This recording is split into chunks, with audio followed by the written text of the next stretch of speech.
দুইটা অসভ্য দেশ আছে, একটা ইসরায়েল, আরেকটা হচ্ছে ভারত। আমাদের দুর্ভাগ্য হচ্ছে আমরা সেই ভারতের প্রতিবেশী, যারা নিজের দেশের নাগরিকদেরকে মারে, অন্য দেশের প্রতি অসদাচরণ করে।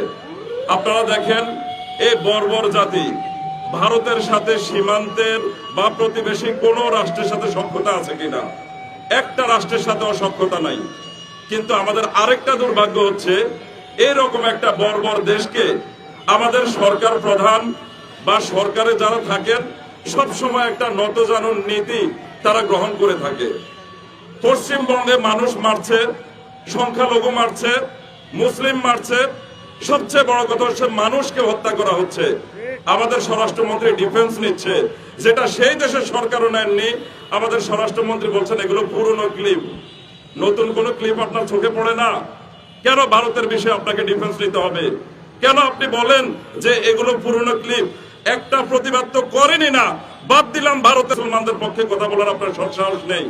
আমার দেশের সার্বভৌমত্ব নিয়ে আমার দেশের সরকার প্রধান কে হবে? ভারতীয় জনতা পার্টির নেতা যখন বলে শেখ হাসিনাকে গ্রহণ করতে হবে, তাকে ফুলের শুভেচ্ছা দিয়ে তাকে বরণ করতে হবে, একটা লিখিত বক্তব্য বা প্রতিবাদ দিতে পারেন না। আপনাদের এত নতজানু নীতি কেন? আমরা বলবো আমাদের সরকার সব সময় সংবিধানের দোহাই দেয় যে সংবিধানের সকল ক্ষমতার উৎস জনগণ। আদৌ তিনারা অন্তরে সেটা বিশ্বাস করেন না।